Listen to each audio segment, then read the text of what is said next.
La semaine dernière, nous avons médité sur la parole de Dieu, parole comme une force pour nous redonner la vie. Entrée basse, voûte immense, disait saint Augustin, cette parole. Et je vous avais lancé une invitation à méditer en prenant un verset. Je suis sûr que vous l'avez fait. Peut-être certains ne l'ont pas fait, ce n'est pas trop tard. Vous pouvez vous y mettre. Il y a des belles paroles dans cet évangile, vraiment. Dans ce dimanche, donc vous pouvez le faire cette semaine en prenant l'une des paroles.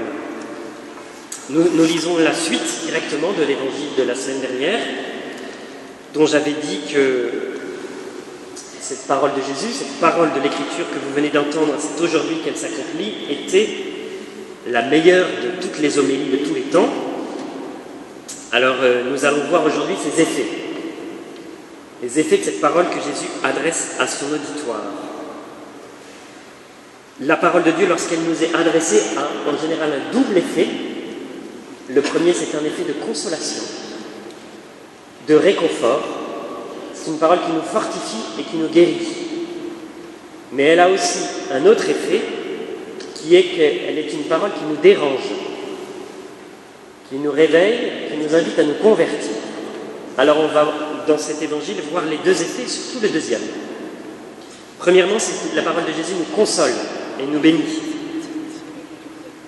La première réaction à la parole de Jésus, la première réaction de son auditoire, c'est celle-ci. Tous lui rendaient témoignage. Et il s'étonnait du message de grâce qui sortait de sa bouche.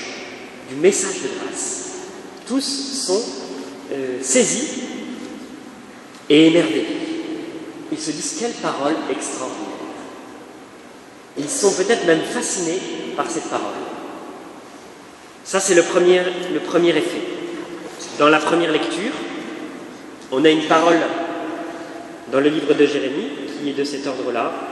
Le Seigneur m'adresse à la parole et me dit « Avant même de te former dans le sein de ta mère, je te connaissais. » Ça, c'est une parole extraordinairement réconfortante. Où Dieu dit à Jérémie, et le dit à chacun d'entre nous, « Avant même que tu sois formé dans le sein de ta mère, je te connaissais. Je te regardais, je savais déjà qui tu es, et pour Jérémie, je t'avais déjà appelé à la vocation de prophète. Avant que tu viennes au jour, je t'ai consacré. » C'est pas extraordinaire, ça, comme parole? La parole où Jésus nous dit, je t'ai vu dans le sein de ta mère. Et je t'aimais déjà avant même que tu naisses. Ça guérit toutes les fois où on ne se sent pas aimé, vous voyez. On se dit, est-ce que j'ai ma place? Et bien Jésus nous dit, oui, tu as ta place parce que avant même que tu naisses, déjà, je te regardais, je t'aimais. Et puis, donc consolation. Et puis deuxième effet, cette parole nous dérange. Alors on voit que les auditeurs de Jésus sont d'abord étonnés. Ils sont étonnés parce que il y a comme, on pourrait dire un hiatus, c'est-à-dire une marche, un espace entre qui semble être cet homme qui parle, ce Jésus. Ils vont dire, mais cet homme-là n'est-il pas le fils de Joseph? Nous le connaissons. Alors on sait qui il est. Alors il y a une différence entre celui qu'on connaît et la parole qui sort de sa bouche, ils disent. Ils disent même pas la parole de Jésus, ils disent la parole qui sort de sa bouche, comme si la parole qui venait de la bouche de Jésus était une parole qui venait d'au-delà de Jésus.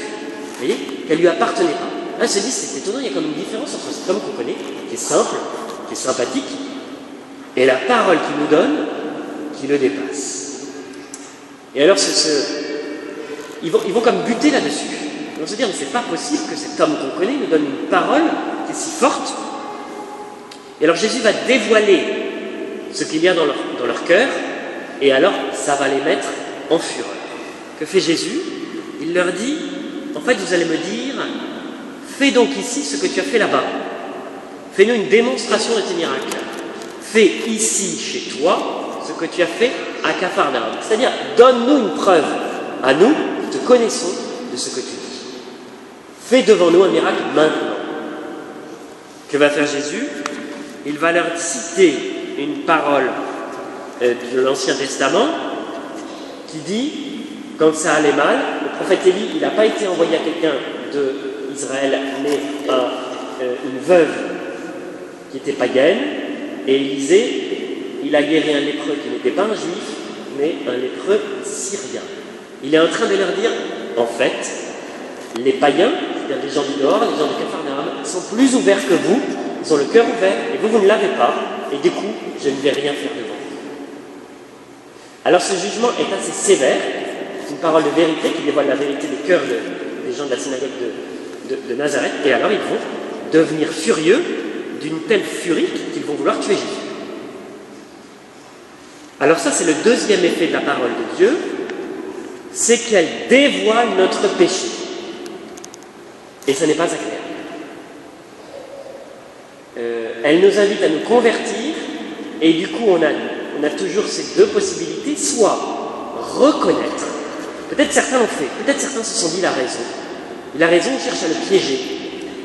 En fait, il faudrait qu'on aille à Capharnaüm pour regarder, et que là, peut-être, on comprendrait. Et d'autres ont dit, c'est odieux ce qu'il dit. Il dit que les autres sont meilleurs que nous, il n'a pas le droit de dire ça. Et du coup, ils sont comme obstinés, ils ont fermé leur cœur, et ils ont voulu tuer Jésus. Alors la parole de Dieu a toujours ces deux effets. Dans l'Apocalypse, Apocalypse 10, verset 10, chapitre 10, verset 10, il y a cette parole qui dit « L'ange me donna un livre, un petit livre, je le mangeai. » C'est l'image de la parole de Dieu qu'on reçoit. Et il était doux comme le miel dans ma bouche, mais il remplit mes entrailles d'amertume. Alors il y a doux comme le miel, il y a la douceur du miel dans la parole, la consolation de Dieu, et il y a aussi une amertume, parce qu'elle nous invite à changer notre vie, et elle dit la vérité. Elle dit la vérité, on ne veut pas entendre la vérité. Dans toutes les paroles, il y a ça. Je pensais qu'on voyait ça aussi, de façon emblématique, dans la rencontre entre Hérode et Jean-Baptiste. L'évangile de Marc nous dit « Hérode avait peur de Jean, il savait que c'était un homme juste, et il le protégeait. Quand il l'avait entendu, il était très embarrassé, et pourtant il aimait l'entendre. » Alors c'est très étonnant parce que Hérode est comme fasciné par Jean-Baptiste, il aime entendre ce que dit Jean-Baptiste, et en même temps, il est très embarrassé, il est perplexe, parce que Jean-Baptiste savait ce que dit à Hérode, il dit « Tu n'as pas le droit de vivre avec cette femme, c'est la femme de ton frère. » Alors, d'un côté, il est fasciné par cette parole parce qu'il sent qu'il y a dans cette parole quelque chose qui vient de Dieu, et d'un autre côté, quand Jean-Baptiste lui dit ça, tu dois arrêter de le faire, il ne se convertit pas. Vous savez ce que fera Hérode, hein? De compromission en compromission, il tuera Jean-Baptiste. Il se convertira pas. Alors, la parole de Dieu est toujours comme ça, avec nous-mêmes. Elle nous console, elle nous dérange, mais aussi avec le monde, dans l'évangélisation. La première lecture, Dieu s'adresse à Jérémie, lui dit « Je fais de toi un prophète, et tu vas dire tout ce que je veux que tu dises. » Et du coup, qu'est-ce qui va se passer? Ils vont te combattre. Mais moi, je vais te donner la force.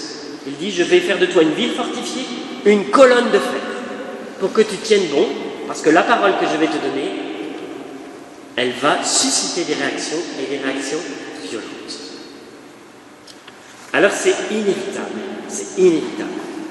Je me souviens quand je me suis converti, j'ai découvert que Dieu aimait tout le monde, qu'il m'aimait moi. Du coup, je me suis dit, il aime tout le monde, c'est extraordinaire. Et je me suis dit, il y a comme un malentendu, parce que les gens ne savent pas ça, et l'Église, peut-être, elle n'explique pas assez bien, et du coup, ils pensent que l'Église, elle est méchante, qu'elle est sévère et tout, mais si on leur explique bien, ils vont comprendre, c'est sûr. Alors j'ai essayé de le faire, parfois ça a marché, parfois ça n'a pas marché. Parce que je me suis heurté, en fait, à la complicité qu'il y a dans notre cœur et dans le cœur de chacun avec le péché. Et que quand on annonce la parole de Dieu, c'est vrai que c'est extraordinaire, et en même temps, il y a un appel à la conversion. Et du coup, c'est pas juste un malentendu, vous voyez, entre l'Église et le monde. C'est qu'en fait, la parole de Jésus, elle dévoile le péché. Et du coup, elle appelle à la conversion et elle suscite en même temps l'opposition. C'est pour ça qu'il y a une telle opposition quand le pape parle. Parfois, on se dit, il ferait mieux de mieux s'expliquer et tout. C'est vrai, il faut faire des efforts. Tous, d'ailleurs, vont faire des efforts pour mieux expliquer. Mais en même temps, il faut qu'on reconnaisse que la parole de Jésus lui-même, regardez, c'est quand même celui qui sait bien expliquer les choses.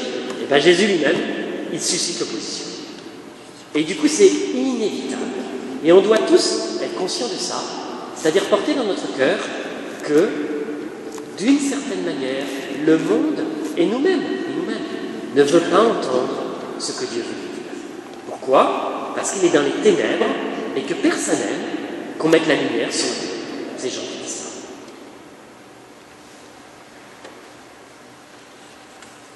Alors, toujours, on doit tenir ces deux aspects. Il y a un psaume qui dit « Amour et vérité se rencontrent ». C'est exactement ce dont je suis en train de vous parler. C'est-à-dire que dans la parole de Dieu, il y a cet amour infini et en même temps cette vérité qui nous dérange. Alors, quand on annonce, quand on parle de Jésus, on doit tenir les deux. Ce qui est premier, c'est l'amour. Quand Jésus vient rencontrer les pécheurs, Jésus va rencontrer les pécheurs. Il manifeste un amour extraordinaire pour eux. Il va manger chez Zachée. Il rencontre la Samaritaine. Et en même temps, quand Jésus va manger chez Zachée, Zachée change de vie. Parce qu'il sait qu'il est voleur et du coup il décide de se convertir. Quand Jésus parle à la Samaritaine, à un moment dans la conversation, il dit « Va chercher ton mari ». Jésus fait la lumière. Elle dit « J'ai pas de mari ». Il dit « T'as bien fait de dire ça, parce que cet homme avec qui tu vis, c'est ton 5e mari et c'est pas toi. » Et du coup, Jésus en permanence, à la fois, manifeste un très grand amour et en même temps dit la vérité. Et nous-mêmes, on doit tenir ces deux choses ensemble. Un amour sans vérité, c'est un amour qui est faux. C'est une compassion, on pourrait dire, fausse, laxiste. Et au nom d'un amour sans vérité, on peut tout justifier. C'est le discours sur l'euthanasie, où on dit, en fait, par amour, on a le droit de tuer quelqu'un qui s'approche de qui souffre beaucoup. C'est même une bonne chose de faire ça. Alors ça, c'est l'amour sans vérité, c'est un amour qui devient fou. De l'autre côté, une vérité sans amour, c'est effrayant, c'est accusateur, c'est le moralisme froid. Parce qu'on donne la règle et en même temps, on ne manifeste pas la compassion qui va avec la règle. Alors ça non plus, ça n'est pas l'évangile. Tous, en nous-mêmes, on a une pente qui penche soit du côté de l'amour qui cache la vérité, qui transige avec la vérité, soit du côté de la vérité sans amour. Alors il faut qu'on ait bien conscience de ça pour nous recentrer, vous voyez ? Soit du côté de l'amour, quand on penche un peu trop la vérité, soit du côté de la vérité, quand on penche un peu trop du côté de l'amour. Voilà. Et comme ça, on devient, voilà. C'est ça que le Seigneur nous invite à être, des évangélisateurs qui tiennent les vies. Je pensais à une personne qui manifeste ces deux versants de manière emblématique, c'est Mère Teresa. Mère Teresa, on ne peut pas lui reprocher quelque chose sur la charité. Vous êtes d'accord? C'est une icône de la charité. En 1979, elle a reçu le prix Nobel de la paix. Elle a été invitée à Oslo, et chaque personne qui reçoit le prix Nobel, elle a le droit de faire un discours. Alors elle a fait un discours qui est assez étonnant, où elle distribue d'abord la prière de François d'Assise à tout le monde, et elle dit « Ce texte que vous avez, nous allons tous le lire ensemble. C'est là où il y a la haine, que je mette l'amour, etc., etc. » Et puis ensuite, elle commence à parler, et elle dit « L'amour pour les autres nous rendra saints. En aimant les autres, et en les aimant jusqu'au bout, on va devenir des saints. » Elle dit « Je suis heureuse de recevoir ce prix au nom de toutes les personnes qui sont pauvres. Et c'est en leur nom que je viens le recevoir. » Et puis après, elle dit une chose très dérangeante. Elle dit, c'est le prix Nobel de la paix, il y a un obstacle à la paix dans le monde aujourd'hui, c'est l'avortement. Elle dit, on est dans une société qui autorise la mort de l'enfant innocent, et ça c'est un crime, et parce que du coup, on se permet de tuer quelqu'un qui n'a rien fait, et du coup ça c'est une violence incroyable, et il n'y aura pas de paix dans le monde tant qu'il y aura ces morts. Alors là, si vous voulez, ce n'est pas un discours que le monde avait envie d'entendre. Du coup, elle a été extraordinairement critiquée. Et ensuite, elle continue, elle dit « ce que je vous propose, c'est qu'on fasse tous, aujourd'hui, qu'on prenne tous une résolution. Je vais vous lire ce qu'elle dit. Je vous invite à prendre ici une forte résolution. Nous allons sauver tous les petits-enfants. Tous les enfants à naître, nous allons leur donner une chance de naître. Et que ferons-nous pour cela? Nous lutterons contre l'avortement par l'adoption. Le bon Dieu a déjà si merveilleusement béni le travail que nous avons fait, ici à Calcutta, que nous avons pu sauver des milliers d'enfants. Des milliers d'enfants ont trouvé un foyer où ils sont aimés et nous avons apporté tant de joie dans les maisons où il n'y avait pas d'enfants. C'est pourquoi aujourd'hui, en présence de Sa Majesté, donc le roi de Suède, et devant tous ceux, et devant vous tous qui venez de pays différents, je vous le demande, prions tous d'avoir le courage de défendre l'enfant à naître et de donner à l'enfant la possibilité d'aimer, d'être aimé. Je pense qu'avec la grâce de Dieu, nous pourrons apporter la paix dans le monde. Nous en avons la possibilité. Ici en Norvège, avec la bénédiction de Dieu, c'est la Norvège, pas la Suède, excusez-moi. Ici en Norvège, vous êtes avec la bénédiction de Dieu, vous êtes assez à l'aise, mais je suis sûr que dans vos familles, dans beaucoup de vos maisons, peut-être que nous n'avons pas faim pour un morceau de pain, mais peut-être qu'il y a quelqu'un dans la famille qui n'est pas désiré, qui n'est pas aimé, qui n'est pas soigné, qui est oublié. Il n'y a pas d'amour. L'amour commence à la maison. Un amour, pour être vrai, doit faire mal. Voilà. Alors peut-être parmi nous, il y en a qui sont concernés par cette question de l'avortement, qui l'ont vécu, qui ont été complices, qui l'ont poussé. Le Seigneur vous invite à aller chercher sa miséricorde. Sa miséricorde est infinie. Venez trouver la miséricorde du Seigneur dans la confession. Voilà. Alors je voulais vous citer ça parce qu'il y avait cette parole de Jérémie aussi qui dit « Avant même de te former dans le sein de ta mère, je te connaissais avant que tu viennes au jour. » Alors demandons au Seigneur la grâce de vivre cet amour fortement et d'annoncer la vérité fortement aux deux, de tenir les deux, de tenir à la fois la consolation qu'il y a dans la parole de Dieu et aussi l'amertume qu'il y a dans le christianisme, qui est pour nous comme un aiguillon qui nous pousse à nous convertir et qui fait qu'on ne s'endort pas. Dans le christianisme, sans l'amertume, ça serait comme un bonbon sucré, vous voyez, facile, mais qui nous pousserait pas plus loin. L'amertume du christianisme, c'est ce qu'il y a de beau. C'est Philippe Arignaud, qui est homosexuel, qui dit ça. Et qui dit, à cause de cette parole dérangeante, ça m'a conduit à vivre dans l'abstinence, à vivre ce que l'Église voit. Voilà. Alors demandons au Seigneur l'amour et la charité. Amen. La charité et la vérité. Amen.